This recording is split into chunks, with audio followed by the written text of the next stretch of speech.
Obtaining U.S. citizenship can be a very exciting thing, but it also can be nerve-wracking as well.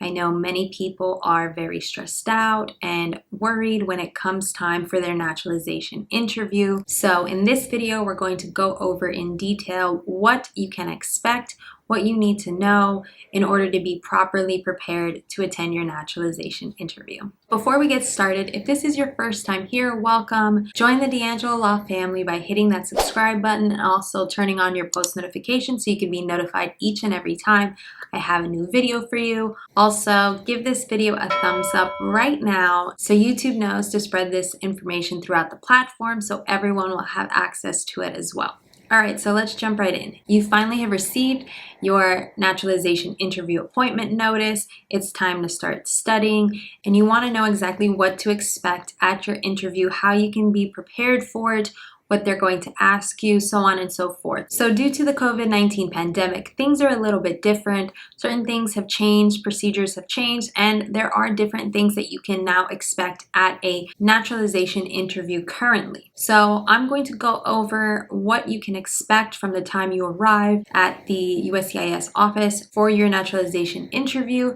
up until your oath ceremony. Once you arrive to the USCIS office for your interview, make sure that you have your mask on, covering your nose and mouth, even when you're outside of the office before you enter. So if you're on USCIS property and you're getting ready to enter the building, make sure that your mask is already on or the officer standing outside will not let you in. They'll check for your interview appointment notice and your identification before you're allowed to enter the building, and they'll also make you read a list of COVID-19 screening questions that will be posted on the front door. The answers to all of those questions have to be no before they permit you to enter the building. You can only be accompanied by an attorney, or if you have a disability, someone who is providing assistance to you. If you have the need for an interpreter, the interpreter can only be available by phone. They will not be allowed to enter the building because USCIS is trying to limit the amount of people in the waiting area. So once you enter the building, there will be a security checkpoint. Once you get through there, you'll arrive at the front desk where you'll check in. This is why they suggest you to arrive 15 minutes prior to your appointment, because you have to go through all these checkpoints before your interview. But remember, you can't arrive more than 15 minutes early or else they won't let you into the building. Once you arrive at the desk, you'll provide the person at the front desk with your appointment notice and your green card, and then you will be given a ticket that has a number on it, and that's the number that you'll listen for in order to get called. If you have to check in again, they'll tell you to go into the waiting room and go to an additional desk to make sure that you check in a second time. It really depends on the office, but likely you'll go into a different desk and then they'll check you in again and stamp your appointment notice, and then they'll tell you to sit and wait for your number to be called or your name. The officer can either call your full name, just your last name, or your number, so be prepared to listen for all three.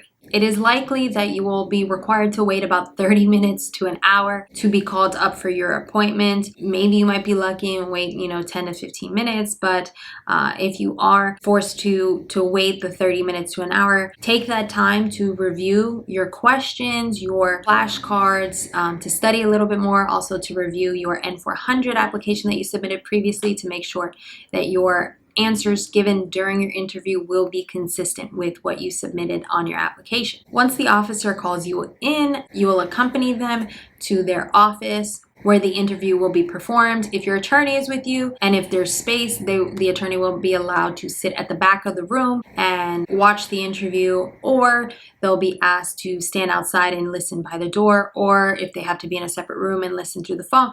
It really depends on the specific procedures in the office in which your interview is being conducted. As soon as you sit down, the officer will swear you in, will have you raise your right hand, swear you in, and they will also ask you to provide your documentation. So the appointment notice, your actual green card, but they will also ask for your state issued identification, whether it's a driver's license or just a state issued ID. So have that with you as well. So the beginning of the interview can start one of two ways. The officer can decide to start immediately with the exam, or they can wait to do the exam at the very end. Let's briefly talk about the use of an interpreter. Some of you may know that in certain cases you can have a waiver of the English test. So if you are getting a waiver of the English test, then either the officer will speak your language, or if that's not an option, then they will have an interpreter for you.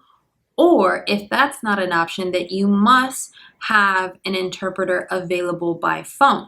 You don't want them to cancel your interview because no one was able to interpret the interview for you. So always make sure you have an interpreter available by phone. You will do this by having the interpreter sign the Declaration of Interpreted USCIS Interview Form, which is the G-1256 form. You have to sign that and the interpreter has to sign it. That form also has the interpreter's contact information. So at the beginning of the interview, if the officer doesn't speak your native language and they're not providing an interpreter for you, make sure you give them that form so they can contact your interpreter for you and proceed with the interview. Make sure to also bring with you the list of documents that are listed on your appointment notice, things like your selective service, if you are a male, your selective service registration. If your naturalization is based on your marriage to a US citizen, you would need your marriage certificate, so on and so forth. So just make sure that you review your appointment notice in detail and bring every document that they list on there. It's also good practice to bring a copy of your N-400 application and the supporting documents that you submitted. So if you had to submit like court disposition records, if you have a criminal history, then you should bring those with you as well. Information regarding your previous marriages, so the names of your previous spouses and their date of birth, proof of your current marital status. Also, one thing that's very important to keep in mind, when applying for naturalization, there is a question on the N-400 form, and a question that the officer will ask you is if you want to change your name. After your interview and at the time of your oath ceremony, your name change can only be done by a judge. So your swearing in oath ceremony can only be performed by a judge. So if you had requested a name change during your naturalization application and your interview, when it comes time for your oath ceremony, you have to make sure that it's being done with a judge, or your name change won't appear on your naturalization certificate at the time of your oath ceremony. I have had a client in the past who did request a name change, spoke about it with the officer at the interview, but they were scheduled for a regular oath ceremony at the USCIS office, and therefore the name change did not take effect and was not printed on the naturalization certificate. So just keep that in mind. Discuss it with the interviewing officer if you are requesting a name change, because it can really be a pain if the incorrect name is printed on your naturalization certificate. The officer will go through your answers on your N-400. They'll ask you your name, your date of birth, your address, your marital history. They will definitely ask you about your travel history outside of the United States, so make sure you know your travel dates, especially if you took any trips outside of the United States after you submitted your N-400. So you'll need to supplement your application and bring with you those dates and the countries you visited to the interview. Bring that information because they will definitely ask you about it. They will ask you about your membership in any organizations. They'll ask you if you've been in the military, if you've had any weapons training. They'll ask you about your criminal history. A lot of these questions were already asked on the N-400, so don't be alarmed by the officer asking these questions.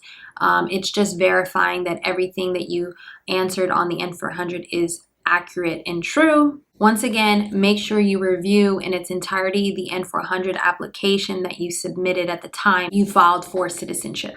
As part of your interview, you will be taking civics test, reading and writing, and English speaking test. So obviously the officer will be testing your English speaking abilities during your interview, unless you have a waiver of the English test. If you filed your naturalization application before December 1st, 2020, then you will take the original 2008 civics test, in which you must answer 6 out of the 10 questions correctly. So the officer will ask you a number of questions, and once you have answered 6 correctly, then they will stop asking you those civics and history questions. They'll ask you a maximum of 10. For the reading portion, there'll be 3 sentences, and the officer will ask you to read 1 out of the 3 sentences. And same thing with writing. You will be instructed to write down a sentence in English, in proper English. For the reading, you must read correctly at least 1 out of the 3, and then writing as well, 1 out of the 3 must be written correctly. Once again, if you did the first one correctly, then you won't be asked to do the next 2. Now, if you filed your application, your naturalization N400 after December 1st, then you will be taking the 2020 version of the Civics test, in which you will be required to answer 12 out of 20 questions correctly. So if your application was filed before December 1st, you only need to answer 6 out of 10 correctly, but if your application was filed after December 1st, then you would need to answer 12 out of 20 correctly. So USCIS's website has a bunch of study materials for the Civics test, a bunch of questions and answers that you can study. So I'll link that in the description below so you can make sure to get the proper study materials. They also have flashcards and a pocket study guide. So after you've completed the interview, you've completed the exam, the officer will have you verify any changes that were made to your application. So if you had to include an additional prior spouse's information, or if your address changed, or you had to supplement your application with additional trips outside of the United States, they'll have you verify the information. And you'll also have to sign the oath of allegiance. If you look at your N400 application at the very end, there is an oath of allegiance that you're supposed to sign in the presence of the interviewing officer. You will be asked to sign a few documents at the end of your interview. The officer will give you your results at the end of the interview if they are available. So if you pass, it will let you know you passed, and they give you a letter with that information that you passed. If they're going to require further information, then they'll let you know that your application is going to be put on hold, and they're going to send you a letter asking for more information, so on and so forth. Now, if you fail your exam, you will be given one more chance within 60 to 90 days after your interview to do the exam again. So you're only given 2 chances to pass your citizenship test, the civics test and the English test. If you don't pass it on the second time, then your naturalization application will be denied. So make sure you study. Sometimes it's possible that the office will conduct the oath ceremony after your interview that same day, but it's more than likely that they will send you a notice of oath ceremony in the mail and tell you to come back for your oath ceremony. So you'll get the results, and they'll send you the notice of oath ceremony in the mail for you to come back. And then at that time is when you'll be applying for your US passport. You're getting sworn in and apply for a US passport at that time, and you'll receive your naturalization certificate then. Be aware that due to the COVID-19 pandemic, even though this is your oath ceremony is going to be a very special day, a very special moment, no one will be allowed to come with you to the oath ceremony. They will be asked to wait outside if you want to take pictures once you're done with your oath ceremony outside, but they won't be allowed to enter the building and watch you get sworn in as a U.S. citizen, unfortunately. So that is what you can expect from your naturalization interview. I hope you found this video helpful. I know there are a lot of videos out there with what types of questions you can expect, some of the answers to the civics and history questions, but I wanted to give you a little bit more information as to what exactly to expect on the day. So if you found this video helpful, go ahead and give this video a thumbs up. Also, please make sure you are subscribed. Turn on your post notifications so you can be notified each and every time I have a new video for you. Thank you for watching, and I'll see you in the next video.